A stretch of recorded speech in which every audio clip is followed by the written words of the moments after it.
Dieu nous rend capables. Et c'est ce que je vais vous démontrer dans cette petite vidéo.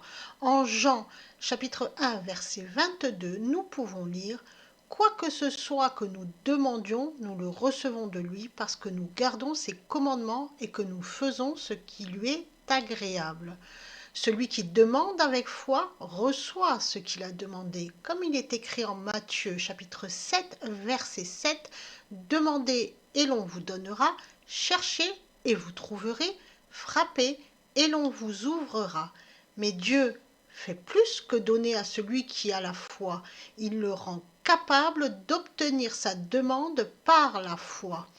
Si, dans vos prières, par exemple, vous demandez à Dieu d'avoir une famille plus soudée, de resserrer les liens familiaux, Dieu va-t-il intervenir comme un magicien pour contraindre les membres de votre famille à se réunir?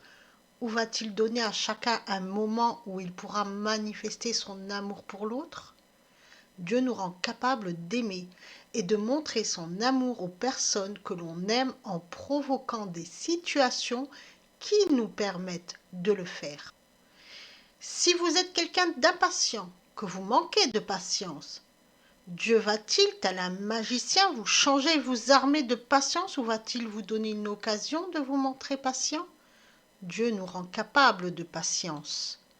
Si vous êtes quelqu'un de colérique, que vous vous emportez facilement et que vous demandez à Dieu de vous rendre moins colérique, Dieu va-t-il éteindre le feu de la colère en vous ou provoquer une situation où vous devrez gérer votre colère?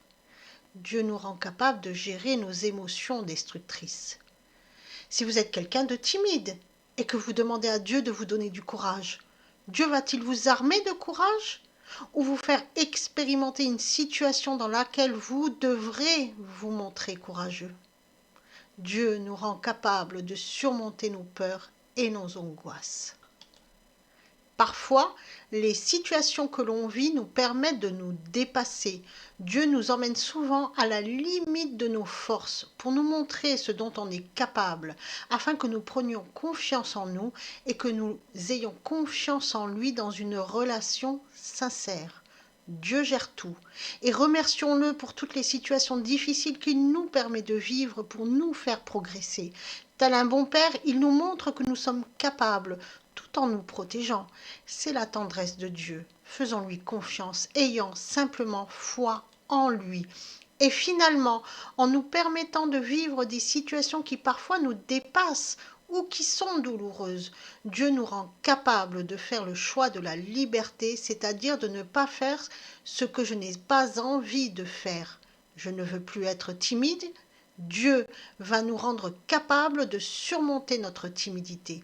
Je ne veux plus être colérique. Dieu va nous rendre capables de maîtriser notre colère. Et là, les paroles de Paul prennent tout leur sens. Ainsi, mes bien-aimés, de même que vous avez toujours obéi, non seulement comme en ma présence, mais beaucoup plus maintenant en mon absence, opérez avec crainte et tremblement votre propre salut. Car c'est Dieu qui opère en vous, et la volonté et l'exécution selon son bon plaisir.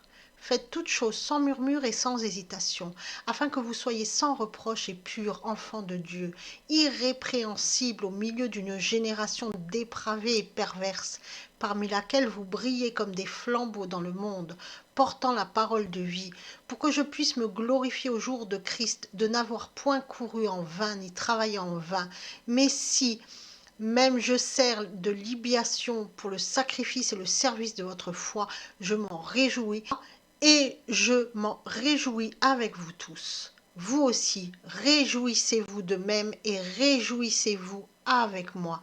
Philippiens chapitre 2 versets 12 à 18. Brillons comme des flambeaux dans un monde de ténèbres et laissons Dieu nous rendre capables de briller et de faire grandir notre lumière. Soyez bénis.